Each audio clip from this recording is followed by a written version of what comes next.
ஹாய்ங்க எல்லாரும் எப்படி இருக்கீங்க? Welcome to realistic moms life.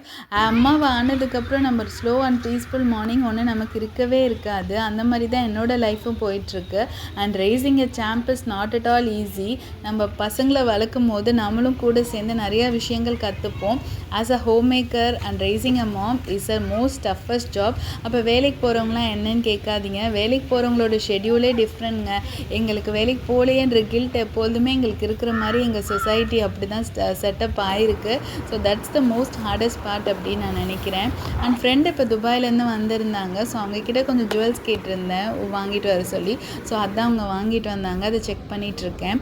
Last வீடியோவில் வந்து ஹெல்த் செக்கப் போனதோட வ்ளாக் ஷேர் பண்ணியிருந்தேன். அதனால எனக்கு என்ன பெனிஃபிட்ஸ் இருந்தது அப்படின்றத நான் சொல்கிறேன். ஆக்சுவலி ஹெல்த் செக்கப் போனதால் எனக்கு இருக்க ஒரு இஷ்யூ எனக்கு தெரிஞ்சுது. அதை நான் சீக்கிரமாகவே ரெக்கவர் பண்ணிக்க முடிஞ்சுது. Because of the health checkup தான். இல்லைன்னா ரொம்ப கஷ்டமாக இருக்கும். யாரெல்லாம் வந்து இதை பார்க்குறீங்களோ கண்டிப்பாக உங்கள் ஹெல்த்தில் ப்ரியாரிட்டைஸ் பண்ணுங்கள். பிகாஸ் நம்ம இருக்கிற வரைக்கும் தான் நம்ம பசங்க வந்து ஸ்ட்ராங்காக இருக்க முடியும். நம்ம எல்லாம் கொடுத்துட்டு திடீர்னு போயிட்டோன்னா அது அவங்கள ரொம்ப வீக் ஆகிடும். அதுக்காக தான் சொல்கிறேன். அண்ட் நியூ ப்ராடக்ட்ஸ் எல்லாம் கிச்சனுக்காக வாங்கியிருந்தேன். அதுதான் நான் பார்த்துட்ருக்கேன். ஆக்சுவலாக வந்து இந்த கிச்சனை ஏஸ்தட்டிக்காக மாற்றணும், அதுக்குண்டான திங்ஸ் வாங்கணுன்றது எனக்கு ஒப்பீனியன் கிடையாது.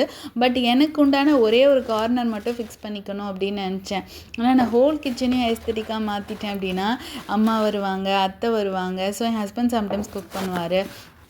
அவங்க ஏதாவது எடுத்துட்டாங்க அப்படின்னா நான் அவங்கக்கிட்ட கொஞ்சம் கோவப்படுற மாதிரி ஆகிடும். நம்மளதை டிஸ்டர்ப் பண்ணால் நம்மளுக்கு கண்டிப்பாக கோவம் வரும்ல. அதனால் நான் ஏஸ்தட்டிக்காக மாற்றலை. எனக்காக ஒரே ஒரு கார்னர் மட்டும் ஃபிக்ஸ் பண்ணிக்கிறேன் அப்படின்னு சொல்லிவிட்டு அதுக்கு உண்டான திங்ஸ் மட்டும்தான் வாங்கியிருந்தேன்.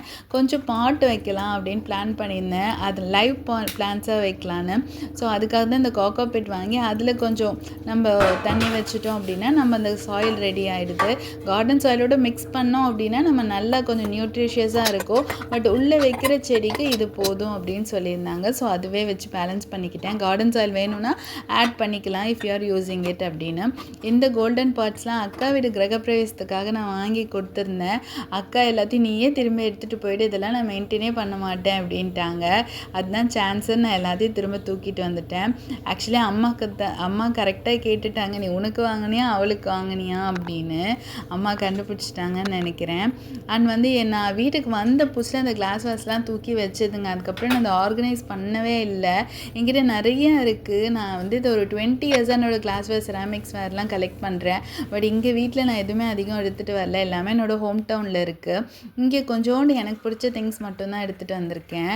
நடுவில் ஒரு காஃபி குடிக்கலைன்னா எனக்கு என்னமோ அந்த டேவே ரீஸ்டார்ட் ஆகாத மாதிரி இருக்குது. அதனால் ஒரு ஜம்ப் கொடுக்கறதுக்காக கொஞ்சோண்டு காஃபி மட்டும் எடுத்துக்கிட்டேன். ஆக்சுவலி இந்த ஹேபிட்டை கொஞ்சம் கொஞ்சமாக மாற்றணும் அப்படின்னு நினைக்கிறேன். என்னால் இந்த காஃபி பழக்கத்தை மட்டும் மாற்றவே முடியலங்க. இதை எப்படி ஓவர் கம் பண்ணுறதுன்னு தெரிஞ்ச ஏதாவது கமெண்ட்டில் சொல்லுங்கள். அண்ட் இந்த ஸ்டாண்ட் வந்து நான் கிளாஸ் வாஸ் வைக்கிறதுக்காக மட்டும்தான் வாங்கினேன். ஏன்னா நம்ம கிளாஸ் வாஸ் வச்சுட்டோம் அப்படின்னா கிளாஸ் வாஸ்ன்னு இல்லை, நம்ம கொஞ்சம் டம்ளர்ஸ் கிளாஸ் அந்த ட்ரிங்க் வேர் இருக்குல்ல அது வச்சோம் அப்படின்னா ஈஸியாக இருக்குது எடுக்கிறதுக்கு. ஏன்னா நான் மட்டும் தான் ஹேண்டில் பண்ண மாட்டேன். எல்லோரும் எடுக்கும்போது பொறுமையாக எடுக்கணுன்றதுக்காக இந்த மாதிரி செட்டப் வச்சுருக்கேன். ப்ளஸ் ரெஸ்ட் ஆஃப் த திங்ஸை வந்து சைட்லேயே ஒரு ஸ்டாண்ட் இருந்தது. ஸோ அதிலே கொஞ்சம் பேலன்ஸ் பண்ணி வச்சுட்டேன். என்னோட செராமிக் குக்வேர்ஸ் சரி ப்ளஸ் கிளாஸ் வேர்ஸ்லேயே நான் வந்து நிறைய பாட்ஸ் மாதிரிலாம் வச்சுருக்கேன். அது எல்லாமே ஹோம் டவுனில் இருக்குது. நான் வந்து யூஎஸ்லேருந்து சிங்கப்பூரில் இருக்கும்போது யூரோப்பில் இருக்கும்போது கலெக்ட் பண்ணது எல்லாமே வந்து ஹெவியாக இருக்கும். எல்லாத்தையும் மூட்டை கட்டிட்டு வரும்போது அதையும் கொஞ்சம் கொஞ்சம் எடுத்துகிட்டு வந்துடுவேன். பட் ஸ்டில் நிறைய மிஸ் பண்ணிட்டேன். தூக்கிட்டு வர முடியாமல் போனது. இதெல்லாமே ஹேண்ட் கேரியில் வச்சு தான் கொஞ்சம் கொஞ்சமாக உடையாமல் எடுத்துகிட்டு வந்தேன். அதில் தான் எனக்கு இவ்வளோ சேர்ந்தது. ப்ளஸ் நிறையா விஷயங்கள் விட்டுட்டு வந்துட்டேன். ஏன்னா ஹெவியான திங்ஸ் எல்லாமே நம்ம எடுத்துகிட்டு வர முடியாதுல்ல. அதுக்கு பதில் வேறு ஏதாவது வாங்கலாம் அப்படின்னு போயிட்டுருக்கு. இனிமேல் வீடுன்னு ஒன்று கட்டிட்டு தான் எல்லாம் வாங்கணுன்றதை பிளான் பண்ணிட்டேன். நீங்கள் வீட்டுள்ள செடி வைக்கிறீங்கன்னா இந்த மாதிரி நீங்கள் கொஞ்சம் தண்ணி ஊற்றிட்டு அந்த காக்பிட்டில் அதை கொஞ்சம் ஆட் பண்ணியே நீங்கள் செடி வச்சுக்கலாம்.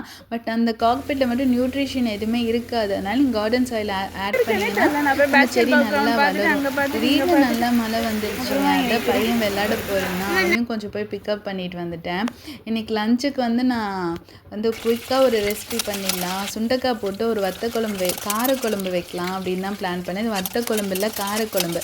இந்த ரெசிபி நான் எப்படி கற்றுக்கிட்டேன் அப்படின்னா, எனக்கு நான் காலேஜ் ஃபஸ்ட் இயர் படிச்சுட்டு இருந்தேன். அக்காவுக்கு கல்யாணம் ஆகி பாப்பா பொறந்துட்டா. அப்போ வந்து அம்மா அப்பா விட்டுட்டு வந்துட்டு அவங்க பாப்பா ஞாபகமாகவே இருக்குன்னு அம்மா பார்க்க போனாங்க. ஸோ நானும் அப்படியே பாப்பாவை பார்த்துட்டு ரிட்டன் வரும்போது காலேஜில் ட்ராப் பண்ணிக்கலாம் அப்படின்னு சொல்லிட்டு போயிருந்தேன். அப்போ கற்றுக்கிட்ட ரெசிபி தான். அக்கா வந்து காரைக்குடி.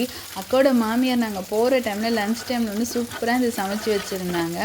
இந்த குழம்பு கூட வந்து ஒரு பீட்ரூட்டில் கோலா உருண்டை ப்ளஸ் வாழைக்காயில் வந்து ஒரு பொடி மாஸ் மாதிரி பண்ணியிருந்தாங்க. எனக்கு அந்த ரெசிபி இன்னும் அப்படியே டேஸ்ட் இன்னும் ஞாபகம் இருக்குது. சாப்பிட்டுட்டு இருக்கும்போதே கேட்டுட்டேன், அத்தை நீங்கள் எனக்கு இந்த ரெசிபி சொல்லி கொடுத்தே ஆகணும் அப்படின்னு. அதுக்கு என்னம்மா கண்டிப்பாக சொல்கிறேன்னு சொல்லிவிட்டு அவங்க இப்போ சொன்னது கூட எனக்கு ஞாபகம் இருக்குது.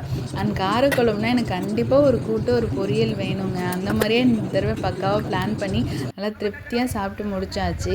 ஈவினிங் வந்து என் பையனுக்கு ஃபுட்பால் கிளாஸ் இருக்குது. ஸோ அதுக்கு ஒன் டே விட்டு ஒன் டே இருக்கும். ஸோ ஆல்டர்னேட்டிவ் டேஸில் இருக்கும். அதுக்காக தான் அவனை கூட்டிகிட்டு போயிருந்தேன். ஸோ இந்த மாதிரி ட்ரைனிங்ஸ் அதிகமாக இருக்க டைமில் அவனுக்கு ப்ரோட்டீன் ரிச்சான ஃபுட்ஸ் கொடுத்தா அவன் கொஞ்சம் எனர்ஜியாக இருப்பான். ப்ளஸ் ஸ்டாமினா அவனுக்கு இருக்கும் அப்படின்ற மாதிரி இருக்கும். அது மாதிரி இந்த மாதிரி போகிற டேஸில் நம்ம கொஞ்சம் ஃபுட் மட்டும் கான்சென்ட்ரேட் பண்ணி கொடுப்பேன். என் வ்ளாக்ஸ் பிடிச்சிருந்தேன். சப்ஸ்கிரைப் பண்ணி ஸ்டே வித் அஸ்.